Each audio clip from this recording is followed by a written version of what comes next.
Olá, nós estamos de volta aqui dentro do programa Ponto de Encontro. E hoje, com muita alegria, nós vamos entrevistar o Dr. Rodolfo Telaroli Júnior, médico sanitarista, professor de saúde pública da Faculdade de Ciências Farmacêuticas da Unesp, aqui em Araraquara, pós-doutor em saúde coletiva.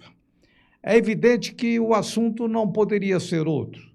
E nós também precisávamos de uma pessoa que tenha uma influência muito grande e conhecimentos para apresentar a nós algumas informações de suma importância para toda a nossa comunidade. Dr. Rodolfo Telaroli Júnior, muito obrigado pela sua disponibilidade em nos atender. É um grande prazer estar aqui com vocês, Ivan, no programa do Portal RCIA, trazendo informações sobre o Covid. Né? Olha, doutor, em 1996, já faz algum tempo, o senhor escreveu Poder e Saúde, as epidemias e a formação dos serviços de saúde no estado de São Paulo.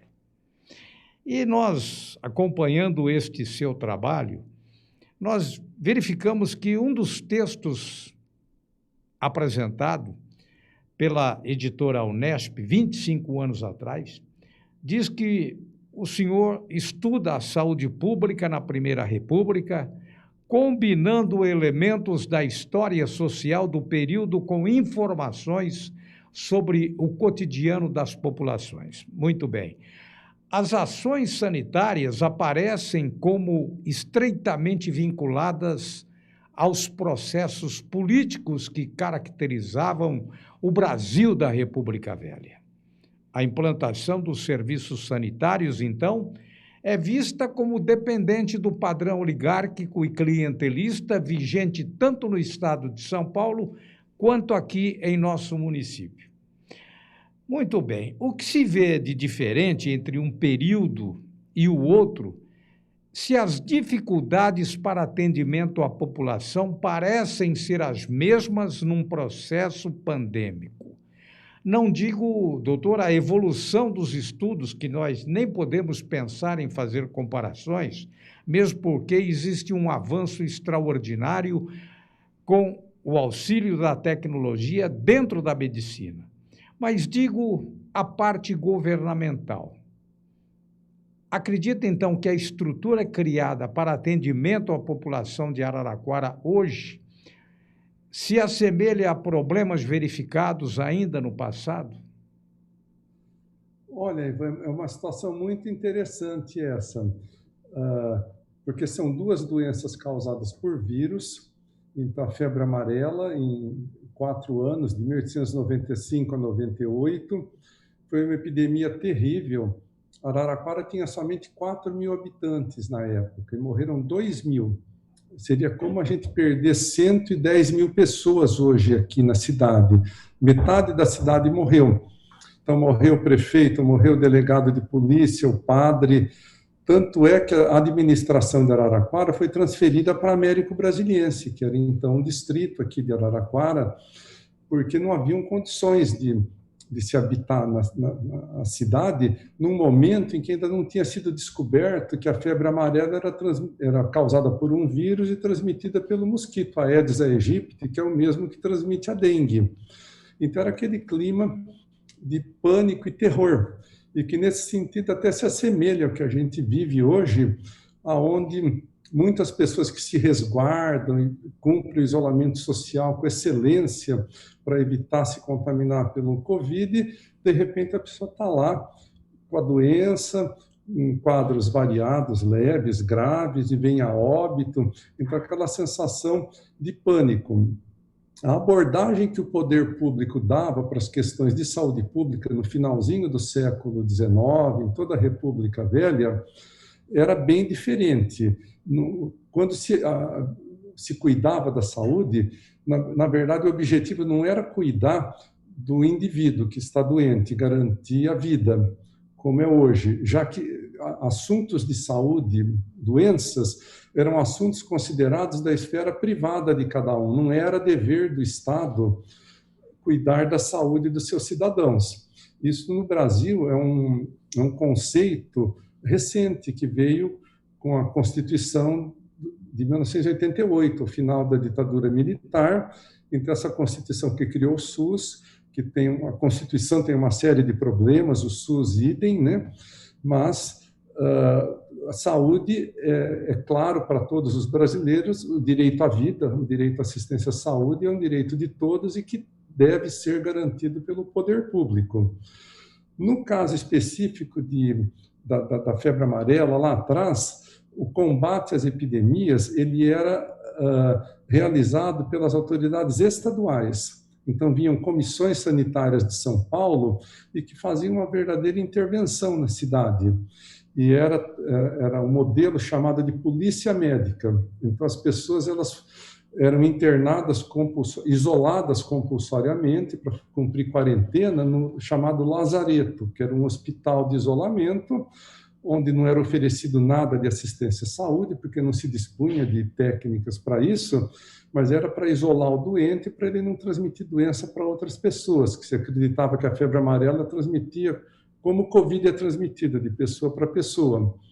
Então, as pessoas eram isoladas, elas fugiam das autoridades sanitárias, porque havia uma inversão de causa e efeito. Os indivíduos achavam que indo para o hospital de isolamento era a morte certa, que o hospital era a casa da morte. E não que ela morria no hospital porque a doença matava e ela ia morrer em casa ou no hospital. Hoje, os municípios, o governo federal se omitiu desde o início, com a posição negacionista de negar que o Covid é um problema, que seja uma doença transmissível, que exige o uso de máscaras, que o isolamento social é importante, que vacinas são importantes. O governo federal se omitiu e acabou ficando para os governos estaduais e principalmente para os municípios o combate às epidemias, a epidemia de Covid, as respectivas epidemias. Isso e a qualidade do combate, nesse ponto nós somos, Araraquara é abençoada, né? Porque tem sido muito bem conduzido o combate ao Covid. Tanto é que Araraquara, até a explosão da cepa de Manaus, aqui no município, algumas semanas atrás, menos de um mês, era um município com menor mortalidade pelo Covid, com a política de internação precoce dos pacientes. A pessoa tinha sintomas mais leves, já era internada.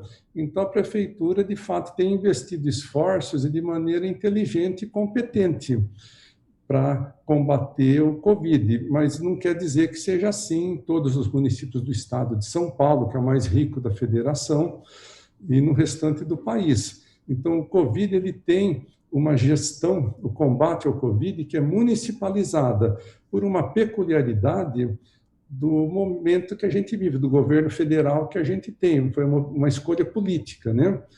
E saúde pública, ela, infelizmente, ela anda sempre imbricada com política, desde a República Velha. Não basta bons técnicos de conhecimento. Algum tempo depois das epidemias de febre amarela em Araraquara, se descobriu a transmissão pelo vírus, o papel do Aedes.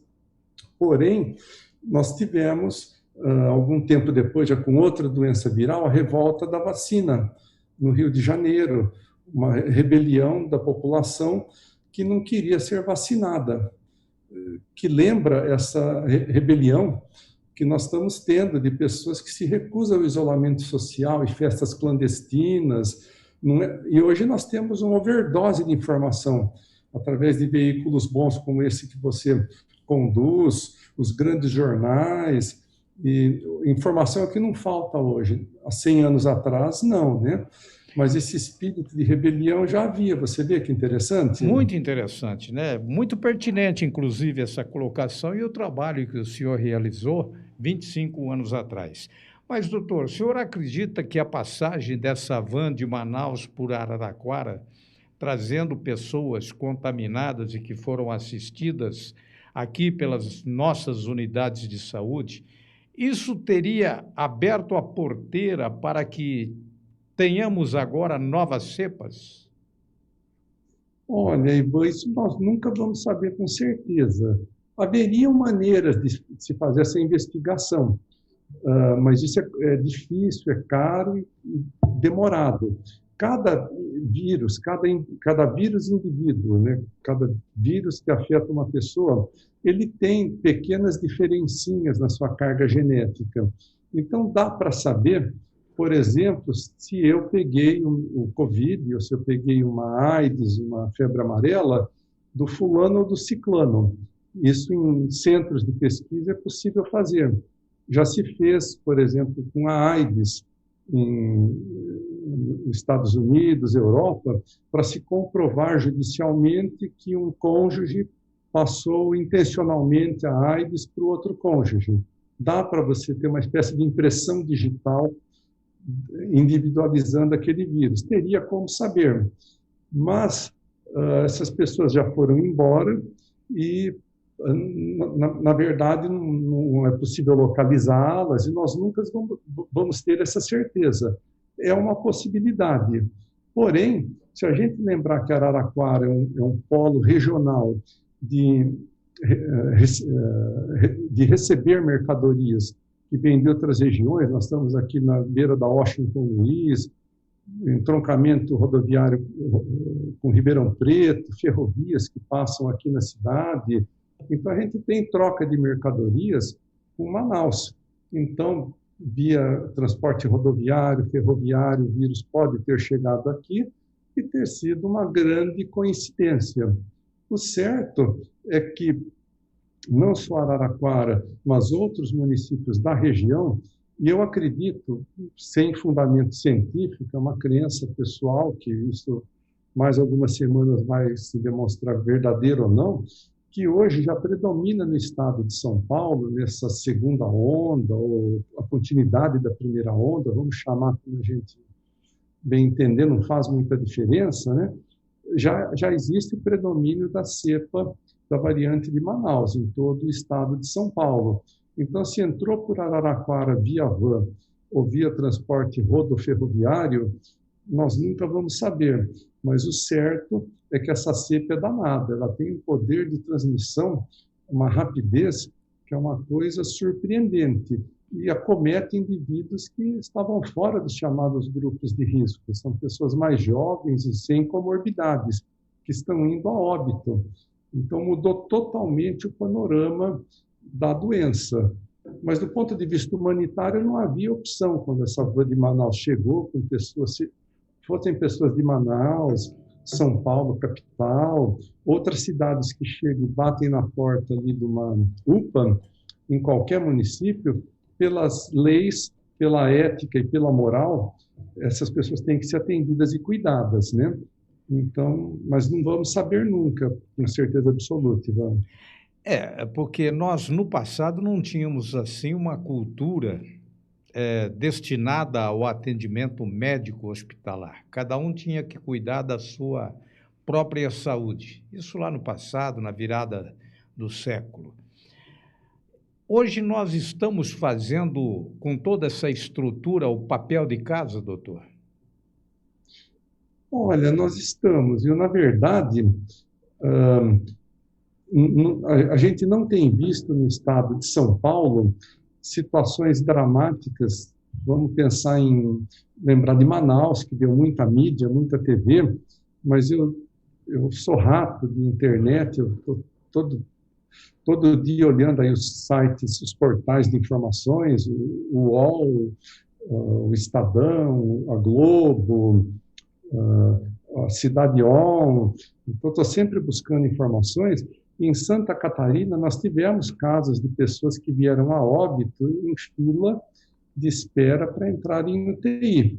E Araraquara, nesse ponto, se a gente pensar que há um ano atrás construiu o hospital de campanha, eu mesmo achei que era exagero. Você sabe que quando eu não achei que o Covid fosse virar o que virou. E quando eu vi a Prefeitura de São Paulo fazendo hospital de campanha lá no Pacaembu, né, falei, gente, esse pessoal está exagerando, não vai ter uso para tanto leito, para tanta UTI, não há de ser tudo isso, vai ser como, o Covid vai ser como H1N1, vamos ter um pico de casos, de morte, e quando for em agosto a vida vai retomar o ritmo. Felizmente, o estado de São Paulo, nós temos o Dimas Covas, que é contemporâneo meu, lá de faculdade em Ribeirão Preto, está lá à frente do Butantan, bons secretários de Estado da Saúde. Aqui no nosso município, a Eliana Naim, que é uma sumidade. Então, faz a diferença as pessoas que estão no comando do setor saúde. Na verdade, eles foram meio visionários de construir, de superdimensionar, num primeiro momento, as estruturas, e que depois, agora com a chegada da cepa de Manaus, se mostrou insuficiente a estrutura, se correu atrás de, no caso de Araraquara, implementar mais leitos ali na UPA do Melhado, agora mais leitos na Igreja Mórmon, que foi cedida novamente para a Prefeitura. Então, na verdade, o Estado tem feito a sua lição de casa. É evidente a questão dos respiradores, você lembra um ano atrás que se falava tanto que iam faltar e tal? E acabou não faltando respiradores. Nem todos têm tecnologia de ponta. Tem aqueles que a USP construiu, a Escola de Engenharia da USP Politécnica, junto com grandes empresas. Temos outros de maior tecnologia, os Takaoka, que é uma marca, um tipo de respirador bem rudimentar, mas que é útil, presta bem seu serviço. É da minha época de graduação, tem 40 anos de mercado, né? Então, certo é que o estado de São Paulo tem dado conta. Outros estados, talvez por descuido, falta de recursos, falta de massa crítica, de bons cérebros ali pensando e prevendo o futuro, têm enfrentado mais dificuldades. Santa Catarina agora, Rio Grande do Sul, mas São Paulo, felizmente, graças a Deus, a gente não tem visto essas cenas, né, Ivan? Interessante é que, com o aparecimento da cepa de Manaus, a propagação do vírus foi praticamente inevitável. É possível, então, que mutações ocorram neste momento e que a pandemia ela prossiga por mais um período? Ou será que, para se falar acabou, tenhamos que vacinar efetivamente toda a população? Então, essa é a pergunta que não quer calar para todos nós, da população, os estudiosos, né? Porque, na verdade, nós temos essas 3 cepas, Manaus, Londres, África do Sul, mas já tem a de Nova York, a da Califórnia, e a tendência é que surjam outras variantes. Então, a título é futurologia, é chute meu, hein? Eu acredito que nós vamos ter que fazer essa vacinação anualmente, como a da gripe. Vão se escolher as cepas mais virulentas, mais comuns, mais prevalentes naquele momento e se renovar a vacina a cada ano com as cepas mais comuns. E que o Covid veio para ficar.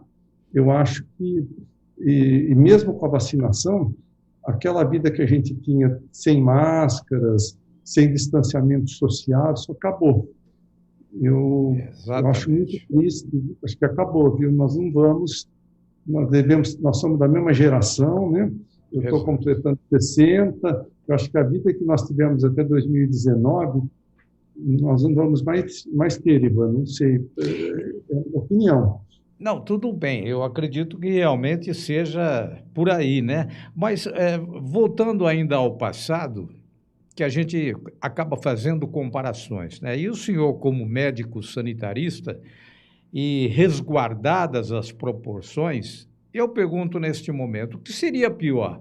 A febre amarela lá em 1890, com a dificuldade das comunicações, do transporte, dos estudos, ou o coronavírus que desafia agora a própria ciência toda organizada? Lembrando que naquela época, 1897, que data aquele levantamento feito pelo senhor, Araraquara possuía 12 ruas e 6 médicos e uma população, como o senhor disse, de 4.000 habitantes.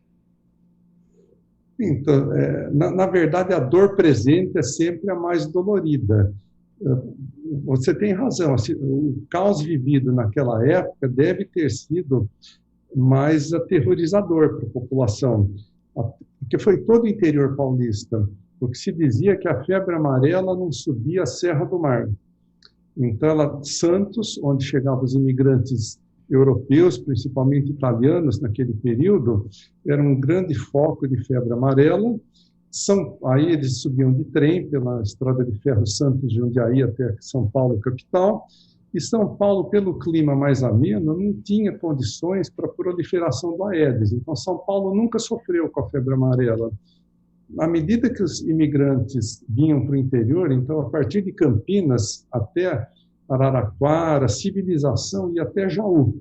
Civilização entre aspas, o resto eram matas, florestas, habitadas ainda por grupos indígenas.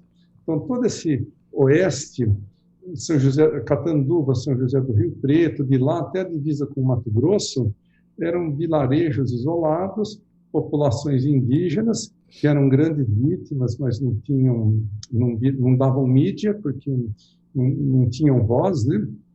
Então, a febre amarela foi pegando Limeira, Rio Claro, São Carlos, Araraquara, Porto Ferreira, Pirassununga, Jaú, foi pegando todo esse interior, e se a gente pensar que foram epidemias de 4 anos, mais tempo até, por volta da virada do século, em 1900, século XIX para o XX, que o problema foi equacionado. E como se acreditava ainda na teoria dos miasmas, que eram umas coisinhas, uns bichinhos que eram gerados espontaneamente da sujeira, do esgoto, da podridão, por isso que o interior paulista acabou saneado naquele período. Então, a Rua 5, com seus oitis tão amados pela cidade, data daquele período. Vamos arejar cidades, plantar árvores para limpar o ar.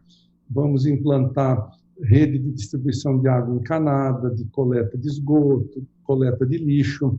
Foi um ganho colateral, não só de Araraquara, mas de todo o interior. Calçar as ruas para não ter mais lama, barro, esgoto nas ruas. Foram ganhos colaterais. E, de repente, atirando no que vira, acertaram no que não viram. Saneando as cidades, o Aedes deixou de ter condições para proliferar. Porque o vírus da febre amarela só foi visualizado em 1928, quando foi inventado o microscópio eletrônico.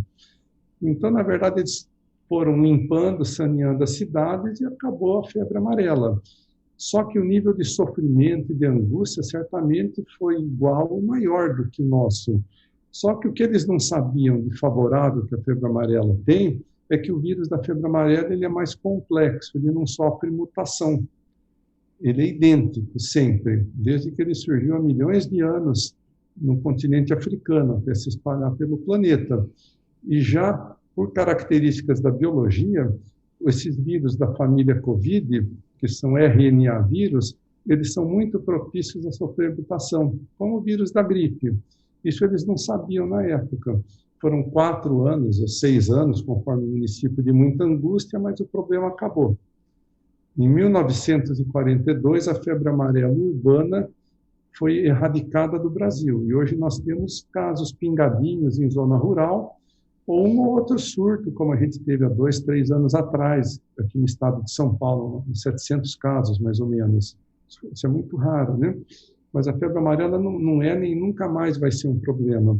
Já o Covid, como ele sofre mutações, e a gente sabe disso, então a ignorância acaba sendo uma bênção, né? Doutor, nós conversamos aqui mais de 20 minutos, mas vou fazer uma colocação, e o senhor, evidentemente, com a sua experiência, poderá dizer se há algum tipo de complicação ou se é um estudo que deve ser levado a sério. Em Araraquara, os cemitérios do São Bento e também dos Britos, eles foram criados há mais de 100 anos, certo? E também não havia, naquela época, nenhum tipo de estudo de geologia, mas o que se observa hoje, que por parte da Sabesp ou então da própria CETESB,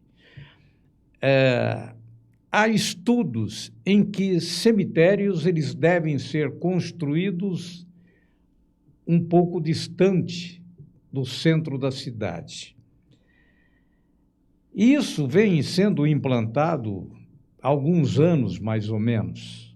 Só que naquela época não existia essa preocupação e hoje nós temos 2 cemitérios praticamente centralizados, quer dizer, na região central da cidade. O senhor acredita que há algum tipo de preocupação de contaminação do lençol freático, como aconteceu na França? Certamente, Ivan.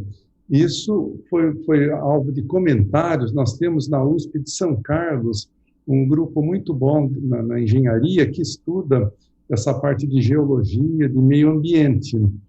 E o tempo voa quando a gente vai ficando mais madurão. Não me recordo se entre 10 e 20 anos atrás, já foram realizados estudos mostrando que o necrochorume, que é aquele caldo preto que sai liberado por lixo orgânico, e cadáveres nada mais são do que lixo orgânico.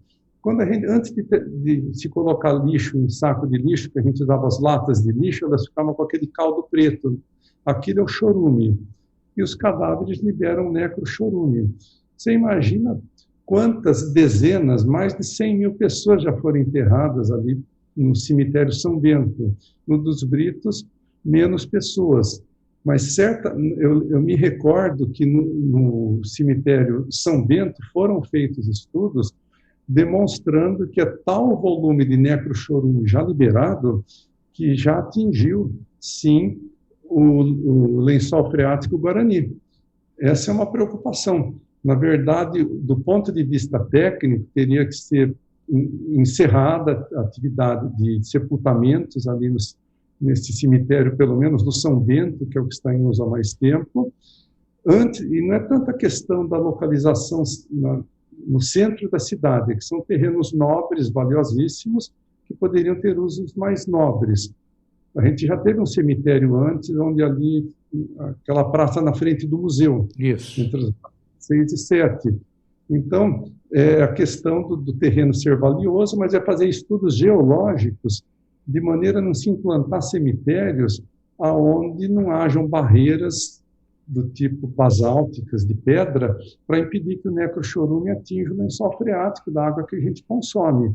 Já atingiu, sim, mas é o tipo da situação que eu não ouvi mais se falar a respeito aí há mais de 10 anos já. Mas existe, esse problema é real, sim, é uma preocupação. Certo. Doutor, a sua mensagem final à população de Araraquara neste momento tão cruciante que nós estamos vivendo, tão difícil para muitas famílias. Olha, Ivan, chegando o momento de cada um ter acesso à vacina, que todos se vacinem. Eu já me vacinei, tomei as 2 doses da vacina do Butantan.